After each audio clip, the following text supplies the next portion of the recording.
Welcome to Mosa TV బులెటిన్ల ముందుగా headlines. Bharat Pak దేశాలను గొడవలు ఆపాలని కోరాం అమెరికా ప్రెసిడెంట్ డొనాల్డ్ ట్రంప్ పేర్కొన్నారు.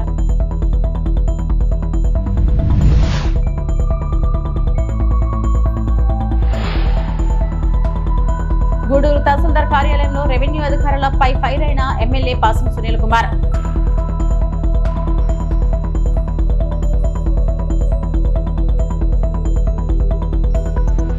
తిరుమల శ్రీవారి ఆలయంలో వైభవంగా వైశాఖి పౌర్ణమి గరుడ సేవ.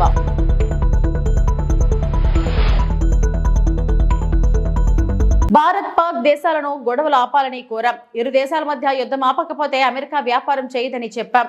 అందుకే ఆ రెండు దేశాలు గొడవలు ఆపేశాయి. భారత్ పాక్ రెండు దేశాలు చాలా శక్తివంతమైనవి.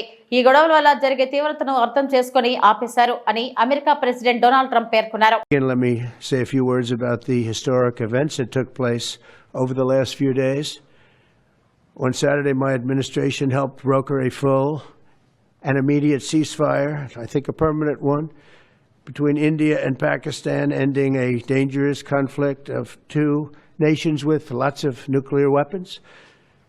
And they were going at it hot and heavy, and it was seemingly not going to stop.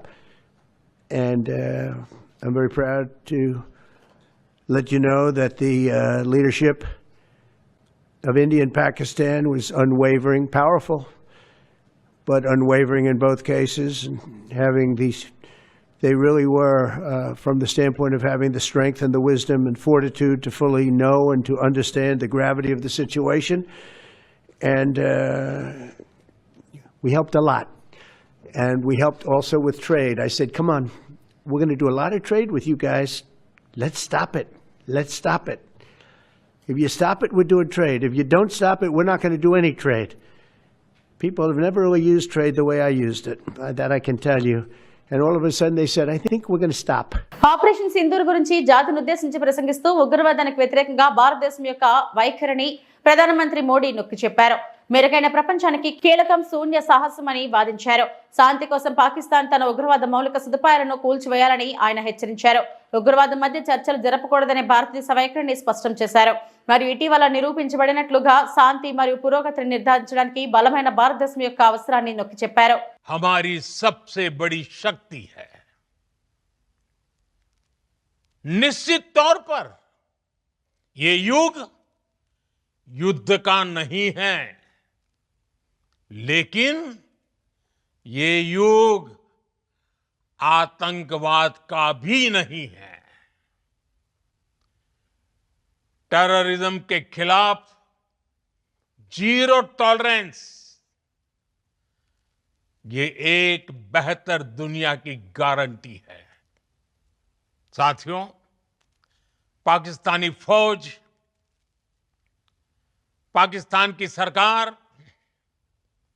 जिस तरह आतंकवाद को खाद पानी दे रहे हैं, वो एक दिन पाकिस्तान को ही समाप्त कर देगा. पाकिस्तान को अगर बचना है तो उसे अपने टेरर इंफ्रास्ट्रक्चर का सफाया करना ही होगा. इसके अलावा शांति का कोई रास्ता नहीं है. भारत का मत एकदम स्पष्ट है. टेरर और टॉक एक साथ नहीं हो सकते. टेरर और ट्रेड एक साथ नहीं चल सकते. और पानी और खून भी एक साथ नहीं बह सकता. मैं आज विश्व समुदाय को भी कहूंगा, हमारी घोषित नीति रही है, अगर पाकिस्तान से बात होगी तो टेररिज्म पर ही होगी. अगर पाकिस्तान से बात होगी तो पाक ऑक्युपाइड कश्मीर पीओके उस पर ही होगी. प्रिय देशवासियों, आज बुद्ध पूर्णिमा है। भगवान बुद्ध ने हमें शांति का रास्ता दिखाया है। शांति का मार्ग भी शक्ति से होकर जाता है। పాలకొల్లులో ధర్మారావు ఫౌండేషన్ ఆధ్వర్యంలో 110 రోజుల పాటు దిగ్విజయంగా నిర్వహించిన ఉచిత డిఎస్సి కోచింగ్ బుధవారం నాటితో సిలబస్ పూర్తి అయిన సందర్భంగా బీఆర్ఎస్ ఎంవి మున్సిపల్ ఉన్నత పాఠశాల క్రీడాస్థల ప్రాంగణంలో మే 14, 2025 బుధవారం సాయంత్రం 5 గంటలకు జరిగే ముగింపు సభకు ప్రతి ఒక్కరూ హాజరు కావాల్సిందిగా కోరుతున్నాం అని మంత్రి డాక్టర్ నిమ్మల రామానాయుడు చెప్పారు. అందరికీ నమస్కారం. మన పాలకొల్లులో ధర్మారావు ఫౌండేషన్ ఉచిత డిఎస్సి కోచింగ్ సెంటర్ జనవరి నెలలో ప్రారంభించుకుని ఈ యొక్క మే 14వ తేదీ నాటికి 110 రోజులు మరి ప్రతిరోజు కూడా డైలీ టెస్టులతోటి, వీక్లీ గ్రాండ్ టెస్టులతోటి, ఉచిత భోజన అల్పాహార సౌకర్యాలతోటి దిగ్విజయంగా 110 రోజులు పూర్తి చేసుకునేటువంటి సందర్భంగా ఆ ఎస్జిటి, అదేవిధంగా స్కూల్ అసిస్టెంట్లకు సంబంధించి social, maths, biology, Hindi, Telugu సంబంధించినటువంటి సిలబస్లు కూడా 14వ తేదీకి పూర్తవుతున్నటువంటి సందర్భంగా ఆ డిఎస్సి విద్యార్థులందరితో కలిసి 14వ తేదీ సాయంత్రం 5 గంటలకు మన బిఆర్ఎంబి హై స్కూల్ నందు పెద్ద ఎత్తున ఈ యొక్క ఫేర్వెల్ ఫంక్షన్ కార్యక్రమాన్ని నిర్వహిస్తున్నటువంటి సందర్భంగా ఆ డిఎస్సి విద్యార్థులు, వారి తల్లిదండ్రులు, ఎవరైతే ఈ యొక్క 110 రోజులు కూడా మాతో శ్రమించినటువంటి ఆ ఫ్యాకల్టీ 81 మంది ఎవరైతే మెంబర్స్ ఉన్నారో వాళ్ళందరికీ కూడా చిన్న చిరు సత్కార కార్యక్రమం.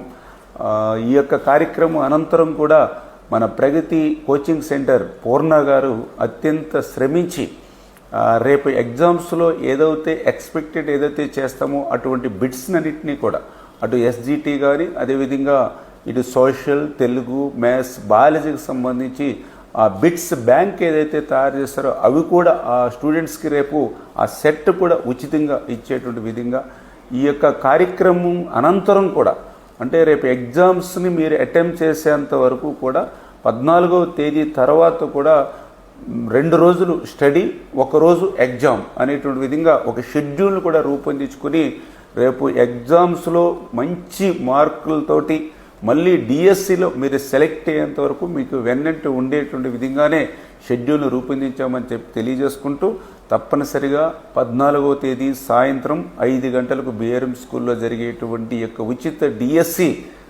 ఫేర్వెల్ ఫంక్షన్ కార్యక్రమానికి విద్యార్థులు, వారి తల్లిదండ్రులు, అదేవిధంగా ఫ్యాకల్టీ మెంబర్స్, శ్రేయోభిలాషులు అందరూ కూడా ఈ కార్యక్రమంలో భాగస్వాములు అవ్వాలని చెప్పి మీ ద్వారా అందరినీ కూడా కోరుకుంటూ మీ రామానాయుడు పాలక. మా ప్రభుత్వంలో లంచాలు అడిగితే ఊరుకునే ప్రసక్తే లేదు అంటున్న గూడూరు ఎమ్మెల్యే పాసం సునీల్ కుమార్. గూడూరు తహసీల్దార్ కార్యాలయంలో రెవెన్యూ అధికారులపై ఫైర్ అయిన ఎమ్మెల్యే పాసం సునీల్ కుమార్. వీఆర్ఓలు లంచం డిమాండ్ చేయడంతో బాధితులతో కలిసి కార్యాలయానికి చేరుకున్న ఎమ్మెల్యే గాంధీనగర్ ఇంద్రమ్మ కాలనీలో విధులు నిర్వహిస్తున్న 2 వీఆర్ఓలు అయినటువంటి చంద్ర మరియు నరసయ్యలకు స్వయంగా లంచం ఇచ్చిన ఎమ్మెల్యే నన్ను ఎన్నికలలో గెలిపించిన ప్రజల తరఫున నేను మీకు లంచాలు ఇస్తాను, తీసుకోమని అంటున్న ఎమ్మెల్యే పాసం సునీల్ కుమార్. కార్యాలయానికి పనులపై వచ్చిన బాధితుల వద్ద లంచం డిమాండ్ చేసిన రెవెన్యూ అధికారుల పనితీరు మార్చుకోవాలని సూచించిన ఎమ్మెల్యే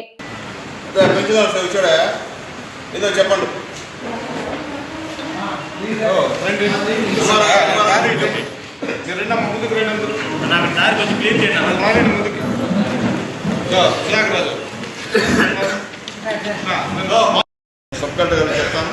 అవసరమైతే అప్పుడు కూర్చున్నాం ల్యాండ్ తీసుకోని చూస్తాను. 2 3 నేను చూస్తాను. ఎక్కడ అదుపు చేస్తున్నాడో ఎందుకు ఇచ్చేవాడు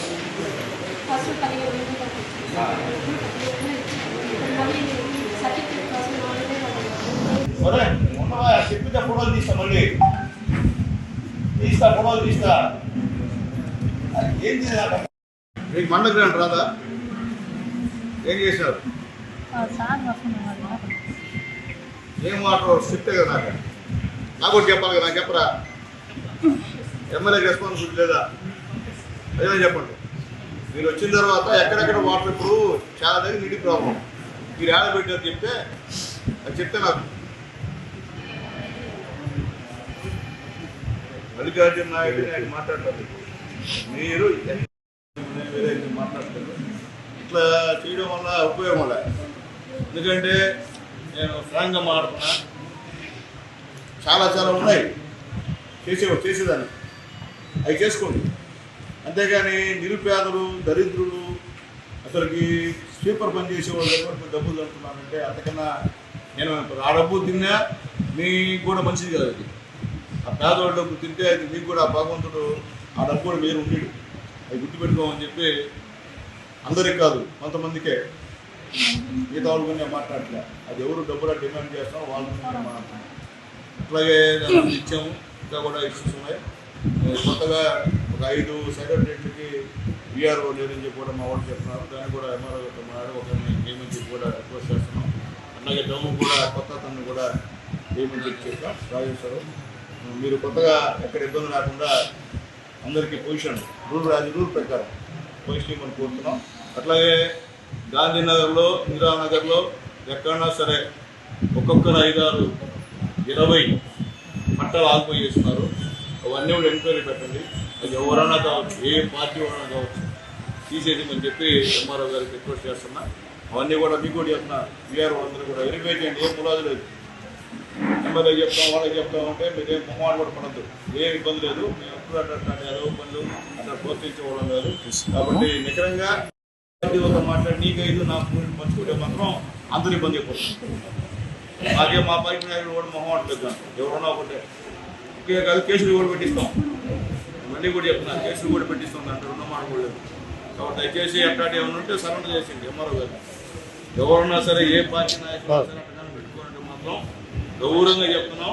ఎంఆర్ఓ గారు సరెండర్ చేసి రిక్వెస్ట్ చేస్తున్నాం. అలాగే సమస్యలు కూడా ఉన్నాయి. ఏమి జరిగినటువంటి పరిస్థితి లేదు. ఎండిఓ గారికి కూడా చెప్తున్నాం. ఏదో ఎన్ఆర్ఐఎస్ కింద ఏమొచ్చినా ఒక పని ఈ యొక్క గూడూరు మండలంలో జరిగిన పరిస్థితి లేదు. నేను చెప్పేది అంటే ప్రజాప్రతినిధులు, ఎఫ్టీసీ కానీ, ఎంపీపీలు కానీ, ఎంపీటీసీలు కానీ గౌరవించాల్సిన బాధ్యత ఎండిఓ గారి ఉంది. తిరుమల శ్రీవారి ఆలయంలో వైశాఖి పౌర్ణమిని పురస్కరించుకుని గరుడ సేవ వైభవంగా నిర్వహించారు టీటీడీ అధికారులు. ప్రతి నెల పౌర్ణమి నాడు మలయప్ప స్వామివారు గరుడ వాహనంను అధిరోహించి భక్తులను కటాక్షించడం ఆనవాయితీగా వస్తుంది. వైశాఖి పౌర్ణమి రాత్రి 7 గంటలకు సర్వాలంకార భూషితుడైన శ్రీ మలయప్ప స్వామివారు గరుడనిపై ఆలయ మాడవీధుల్లో విహరిస్తూ భక్తులను కటాక్షించారు. తిరుమాడ వీధుల్లో విహరిస్తున్న మలయప్ప స్వామివారికి భక్తులు కర్పూర నీరాజనాలు పలికారు. గరుడ వాహనంపై విహరిస్తున్న మలయప్ప స్వామివారిని దర్శనంతో సప్తగిరులు గోవింద నామస్మరణతో మారుమోగాయి. పౌరాణిక నేపథ్యంలో 108 వైష్ణవ దివ్య దేశాలలోనూ గరుడ సేవ అత్యంత ప్రాముఖ్యతను సంతరించుకుంది. గరుడ వాహనం ద్వారా స్వామివారు దాసానుదాస ప్రవృత్తికి తాను దాసుడునని తెలియజెప్తారు. అంతేగాక జ్ఞాన వైరాగ్య ప్రాప్తి కోరే మానవుల జ్ఞాన వైరాగ్య రూపాలైన రెక్కలతో విహరించే గరుడుని దర్శిస్తే సర్వ పాపాలు తొలగుతాయని భక్తకోటికి తెలియజెప్తున్నారు.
సూర్యాపేట డీఎస్పీ కార్యాలయంపై ACB raid. DSP Parthasarathy, CI రాఘవులపై అవినీతి ఆరోపణల నేపథ్యంలో రైడ్.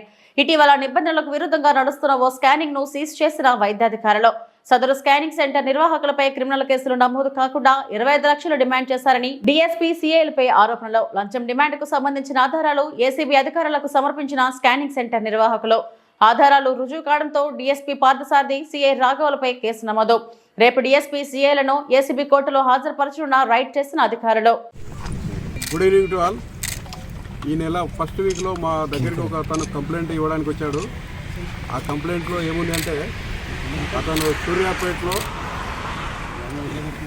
సూర్యాపేట 2 టౌన్ పోలీస్ స్టేషన్లో అతని పైన ఒక కేసు రిజిస్టర్ అయింది. ఆ రిజిస్టర్ అయినందుకు గాను టౌన్ సిఐ వీరరాఘవులు గారు ఇట్లా మీ దగ్గర మీ పైన కేసు రిజిస్టర్ అయిందని పిలిపించి డిఎస్పీ గారితో సెటిల్మెంట్ చేసుకోండి అని చెప్పి ఆయనకు డిఎస్పీ గారి దగ్గర పంపించారు. డిఎస్పీ గారు దగ్గరికి ఆ కంప్లైంట్ వచ్చిన తర్వాత ఇద్దరు సిఐ గారు, డిఎస్పీ గారు ఇద్దరు కలిపి ఇనిషియల్గా 25 lakhs డిమాండ్ చేశారు. ఆ కంప్లైంట్ అంతా లేవు అంటే రిక్వెస్ట్ చేస్తే 16 lakhsతో ఒప్పుకున్నారు. ఆ 16 lakhs తొందర ఇవ్వమని చెప్పి ఆయన మీద ఫోన్ చేసి ప్రెజర్ చేశారు. ఆ ప్రెజర్ తట్టుకోలేక మరియు వాళ్ళకు డబ్బులు ఇవ్వడం ఇష్టం లేకుండా ఏసీబీ వారిని ఆశ్రయించడం జరిగింది. ఆ వ్యక్తి ఇచ్చిన కంప్లైంట్ మేము వెరిఫై చేశాము. వెరిఫై చేసిన తర్వాత సఫిషియెంట్ ఎవిడెన్స్ కలెక్ట్ చేశాము. ఎవరికి మన సిఐ గారికి అగెనిస్ట్, డిఎస్పీ గారికి అగెనిస్ట్గా ఎవిడెన్స్ కలెక్ట్ చేశాము. కలెక్ట్ చేసి వాళ్ళ రెప్యుటేషన్ ఎంక్వైరీ చేస్తే ఆ రెప్యుటేషన్ బాగలేదు. గతంలో కూడా ఇటువంటి అవినీతి ఆరోపణలు వచ్చినట్టు మాకు తెలిసింది. అయితే ఈ డబ్బులు డిమాండ్ అతని దగ్గర కేసులో అరెస్ట్ చేయకుండా ఉండడానికి మరియు అతని బిజినెస్ ఫ్యూచర్లో సక్రమంగా జరగడానికి ఆ డబ్బులు ఇవ్వమని డిమాండ్ చేశారు. తర్వాత మా దగ్గరికి వచ్చిన తర్వాత కంప్లైంట్ పైన కేసు రిజిస్టర్ చేశాము. ఈరోజు ఈ ఈవినింగ్ డిఎస్పీ గారిని మరియు ఇన్స్పెక్టర్ గారిని ఈ ఆఫీస్లో ఇన్స్పెక్టర్ గారు వీరరాఘవులు, డిఎస్పీ గారు పార్థసారథి గారు ఇద్దరిని కస్టడీలోకి తీసుకొని ఆ కేసు ఫైల్ గురించి ఎంక్వైరీ చేసి వాళ్ళు ఆ డబ్బుల గురించి డిమాండ్ చేసినట్టు వాళ్ళకు ఎవిడెన్స్ చూపించాము. చూపించిన తర్వాత కస్టడీలోకి తీసుకొని వారి ఆఫీసులోను తర్వాత ఇళ్లలో కూడా సెర్చెస్ కొనసాగుతూ ఉంటాయి. ఈ విధంగా ఎవరైనా గవర్నమెంట్ అఫీషియల్స్ లంచం డిమాండ్ చేస్తే మీ ద్వారా వారికి టోల్ ఫ్రీ నెంబర్ ఉంటుంది ఏసీబీ 1064. తర్వాత వాట్సాప్ నెంబర్ ఉంటుంది. ఫేస్బుక్ తెలంగాణ ఏసీబీ అని ఉంటుంది. తర్వాత ట్విట్టర్ తెలంగాణ ఏసీబీ అని ఉంటుంది. వాటి ద్వారా కంప్లైంట్ చేస్తే వాళ్ళ వివరాలు చెప్పకుండా మేము ఎంక్వైరీ చేసి ఎంక్వైరీ ప్రూవ్ అయితే యాక్షన్ తీసుకుంటూ ఉంటాం. కంప్లైంట్ ఏ కేసు సార్? కంప్లైంట్ ఇప్పుడే చెప్పాను, వివరాలు గోప్యంగా ఉంటాయని. అట్లా అల్లూరి సీతారామరాజు జిల్లా కేంద్రం పాడేరులో వెలిసిన శ్రీ శ్రీ మోదకొండమ్మ అమ్మవారి జాతర మహోత్సవానికి రాష్ట్ర గిరిజన సంక్షేమ, స్త్రీ శిశు సంక్షేమ శాఖ మంత్రి, జిల్లా ఇన్ఛార్జ్ మంత్రి గుమ్మడి సందేహాన్ని దర్శించుకుని ప్రత్యేక పూజలు చేసి మొక్కులు తీర్చుకున్నారు. రాష్ట్ర ప్రభుత్వం తరపున అమ్మవారికి పట్టు వస్త్రాలు సమర్పించారు. ఆలయ కమిటీ, ఉత్సవ కమిటీ అధికార లాంఛనాలతో ఆమెను సత్కరించారు. అనంతరం ఆమె మీడియాతో మాట్లాడారు. పాడేరులో వెలిసిన మోదకొండమ్మ అమ్మవారు గిరిజన ప్రజల ఆరాధ్య దైవం, ఉత్తరాంధ్ర ఇలవెల్పు, కోరిన కోరికలు తీర్చే కొంగు బంగారంగా పిలువబడే అమ్మవారి ఆశీర్వాదంతో రాష్ట్రంలో కూటమి ప్రభుత్వం అధికారంలోకి వచ్చిందని అన్నారు. అమ్మవారి చల్లని దయ వల్ల కూటమి ప్రభుత్వం చంద్రబాబు నాయుడు ముఖ్యమంత్రిగా రాష్ట్రంలో సంక్షేమ పాలన నడుస్తుందని తెలిపారు. కూటమి ప్రభుత్వం రావాలని తాను అమ్మవారిని మొక్కుకున్నానని, నా కోరిక అమ్మవారు తీర్చిందని, అందరి కోరికలను తీర్చి గిరిజన ప్రాంత ప్రజలు రాష్ట్రమంతా సుభిక్షంగా ఉండాలని అమ్మవారికి మొక్కుకున్నానని ఆమె అన్నారు. ఈ కార్యక్రమంలో జీసీసీ చైర్మన్ కిడారి శ్రావణ్ కుమార్, పాడేరు నియోజకవర్గం ఇన్ఛార్జ్ గిడ్డి ఈశ్వరి, అధికారులు తదితరులు పాల్గొన్నారు.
కర్నూలు జిల్లా ఆదోని నియోజకవర్గం Adoni assembly BJP co convener Nagaraju Goud మాట్లాడుతూ ప్రధానమంత్రి ఆవాస్ యోజన క్రింద జరిగిన గృహాల నిర్మాణంలో అవినీతి అక్రమాలకు పాల్పడ్డ థర్డ్ పార్టీ కాంట్రాక్టర్ పై క్రిమినల్ చర్యలను ప్రభుత్వం చేపట్టాలని ప్రభుత్వాన్ని డిమాండ్ చేశారు.